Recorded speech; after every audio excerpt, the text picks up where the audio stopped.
Hi viewers, welcome to filmi craft. நான் உங்கள் அருண். தரமான உலக திரைப்படங்களோட வரிசையில் இந்த எபிசோட நான் பார்க்க போற படம் 2014 ஒரு அமெரிக்கன் த்ரில்லர் படமாக ரிலீஸ் ஆன நைட் கிராலர். இப்போ இந்த படத்துடைய ஒன்லைனர் என்ன அப்படின்னு நம்ம பார்த்துடலாம். வாழ்க்கையில வேலை இல்லை அப்படிங்கிறதுக்காக சின்ன சின்ன திருட்டு வேலைகள் எல்லாம் பண்ணிக்கிட்டு இருக்க படத்துடைய கதாநாயகன் ஒரு கட்டத்துல ஒரு குறிப்பிட்ட வேலையை செஞ்சா நமக்கு பணம் நிறைய கிடைக்கும் அப்படின்னு தெரிஞ்சதுக்கு அப்புறம் இவர் அந்த பணத்திற்காக எந்த எட்ஜ் வரைக்கும் போறார் அப்படிங்கறதான் படத்துடைய ஒன்லைனர். இப்போ படத்துடைய டீடைல் ரிவ்யூக்கு போகலாம். படத்துல நம்ம ஹீரோவோட பேரு லூயிஸ் ப்ளூம். இவருக்கு வேலை வெட்டியே கிடையாது. இந்த காரணத்திற்காக அடுத்து நம்ம வாழ்க்கையை ஓட்டுறதுக்கு காசு வேணுமே, அந்த காரணத்திற்காக சின்ன சின்ன திருட்டு வேலைகள் எல்லாம் பண்ணிக்கிட்டு இருக்காரு. படத்துடைய வெரி ஃபர்ஸ்ட் சீன்லயே ஒரு கன்ஸ்ட்ரக்ஷன் சைட்னா சுத்தி வந்து வேலையெல்லாம் போட்டிருப்பாங்க இல்லையா, அந்த வேலையெல்லாம் கட் பண்ணிக்கிட்டு இருக்காரு. கம்பி வேலையை கட் பண்ணிக்கிட்டு இருக்காரு. கட் பண்ற டைம்ல இங்க செக்யூரிட்டி வந்துடலாம். கடைசியில அவனை அடிச்சு போட்டுட்டு அங்க இருந்து இந்த வேலைகளெல்லாம் எடுத்து கொண்டு போய் ஒரு இடத்துல விற்கிறார். வித்துட்டு அங்கேயும் அவன் கேட்ட காசை கொடுக்க மாட்டேங்கிறான். ஏன்னா இவர் திருடிட்டு வந்ததுன்னு அவனுக்கு தெரியும். அந்த காரணத்தினால கடைசியில ஒரு பார்கெயின் பண்ணி ஒரு அமௌண்ட்டை வாங்கிக்கிட்டு எங்க வித்தமோ அந்த இடத்துலயே ஏதாவது வேலை இருக்குங்களா சொல்லுங்க, நான் நல்லா பார்ப்பேன் அப்படிங்கிறாரு. அந்த ஓனர் என்ன சொல்றாரு, தாராளமா வேலையெல்லாம் இருக்கு, ஆனா நான் திருடங்களுக்கு வேலை கொடுக்கறது இல்லை அப்படின்னு சொல்றாரு. உண்மைதானே? இப்போ கடைசியில அங்க இருந்து வீட்டுக்கு கிளம்புறேன் அப்படின்னு போறாரு. போற வழியில ஒரு கார் ஆக்சிடென்ட்டை பாக்குறாரு. ஒரு காரு ஆக்சிடென்ட் ஆகி நின்று திடீர்னு தீ பிடிச்சி எரிய ஆரம்பிக்குது. போலீஸ் பெட்ரோல் வண்டியெல்லாம் அங்க வந்துருச்சு. வந்து உள்ள இருக்கிற அந்த நபர்களை கார்ல இருந்து காப்பாத்திடலாம் அப்படின்னா ஹீரோவுக்கு ஒண்ணுமே புரியல. அவர் அப்படியே விரைச்சு போய் நின்று பாத்துக்கிட்டு இருக்காரு. அந்நேரம் திடீர்னு ஒரு வண்டி வந்து நிக்குது, அங்க ஒரு வேன்.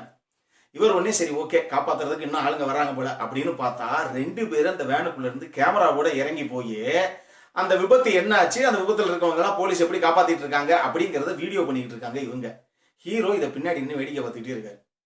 கொஞ்ச நேரம் கழிச்சு வீடியோவை எடுத்து முடிச்சு 2 பேர் வந்து திருப்பி அந்த வேன்ல ஏறுறானுங்க. அப்ப யாரு நீங்க, என்ன திடீர்னு வந்து வீடியோ எடுத்துட்டு இருக்கீங்க அப்படின்னு கேட்டா அவங்க சொல்றாங்க, எங்களுக்கு இதான் வேலை, இந்த மாதிரி வீடியோ எடுத்து வச்சுப்போம், கடைசியில இங்க இருக்க ஏதாவது லோக்கல் சேனல்ஸ்ல கொடுத்துருவோம் அப்படின்னா எந்த சேனல்ல கொடுப்பீங்க அப்படிங்கிறாரு ஹீரோ.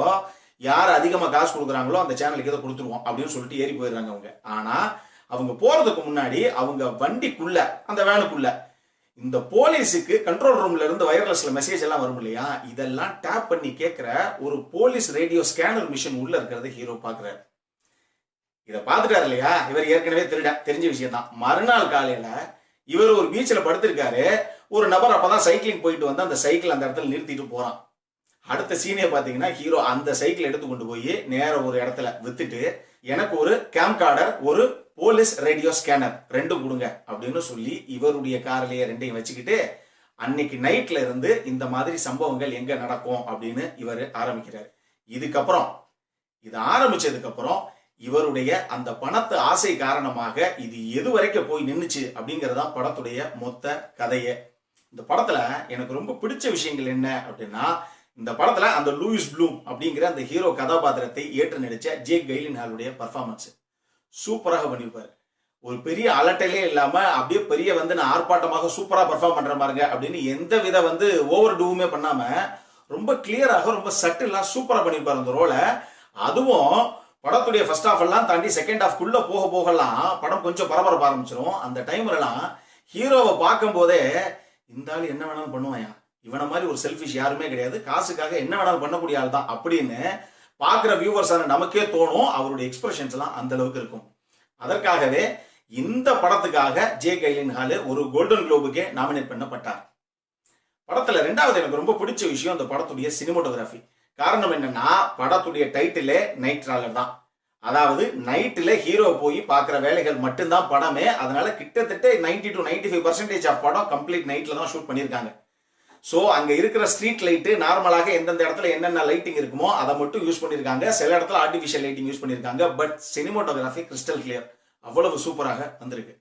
மூணாவது விஷயம், ஹீரோ மட்டும் இல்ல, ஹீரோ மாதிரியே இருக்கிற சேனல்ஸுமே டிவி சேனல்ஸுமே நம்ம வந்து சிம்பிளாக செய்திகள் உடனுக்குடன் அப்படின்னு போட்டோம்னா சா இந்த சேனல் தாங்க எந்த விஷயம்னாலும் முதல்ல கொடுக்கறது அப்படிங்கிறத வெறும் வியூவர்ஸாக பார்த்துட்டு போயிடுறோம். ஆனா பிஹைண்ட் த சீன் ஒரு சேனலும் ஒரு கான்டென்ட்டை வாங்குறதுக்கு என்னென்ன வேலைகள்லாம் பண்றாங்க அப்படிங்கிற விஷயத்தெல்லாம் போட்டு புட்டு புட்டு வச்சிருப்பாங்க அந்த படத்துல. பல விஷயங்கள்லாம் பல வீடியோக்கள் தான் இருக்கு அப்படின்னு சொல்லி அதை எடுத்துட்டு வந்த நபர், அதாவது இந்த படத்துல நம்ம ஹீரோ அவரு ஒரு சேனல்கிட்ட பார்கெயின்லாம் பண்ணுவாரு. ஒரு சேனலும் வந்து அவ்வளவு கேஷுவலா பேசுவாங்க. இந்த கண்டென்ட் இவ்வளவுதான் கொடுக்க முடியும், இல்லட்டா அது நீயே வச்சுக்கோ அப்படிங்கிற அளவுக்கு எவ்வளவு விஷயங்கள் நடக்குதுங்கிறத அந்த படத்துல அப்பட்டமாக காமிச்சிருப்பாங்க.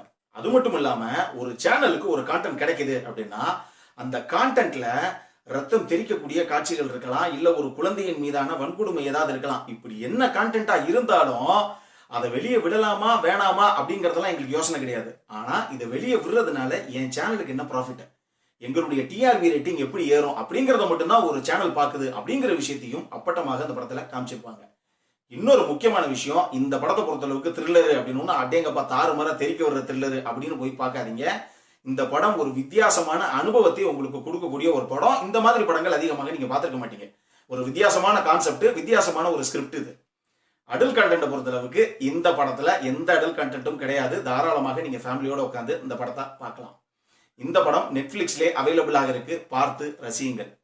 இந்த படத்துக்கு ஃபில்மி கிராஃப்ட் கொடுக்கக்கூடிய ரேட்டிங் 7.25 அவுட் ஆஃப் 10. இப்போ நம்மளுடைய அடுத்த செக்மெண்டான இன்ட்ரெஸ்டிங் ஃபேக்ட்ஸ் அபௌட் தி மூவிக்கு போகலாம்.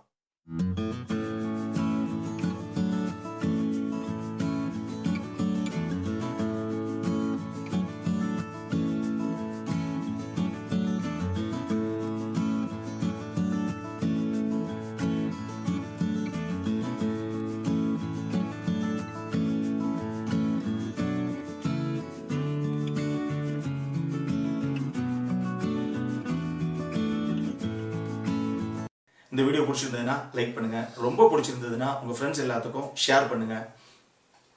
உங்களுடைய கருத்துக்கள் ஏதாவது இருந்தது அப்படின்னா கீழே இருக்க கமெண்ட் செக்ஷன்ல எங்களுக்கு தெரிவிங்க. வீடியோவை க்ளோஸ் பண்றதுக்கு முன்னாடி சப்ஸ்கிரைப் பண்ணுங்க. சப்ஸ்கிரைப் பண்ணும்போது பக்கத்தில் இருக்க நோட்டிபிகேஷன் பெல் ஐக்கானையும் கிளிக் பண்ணுங்க.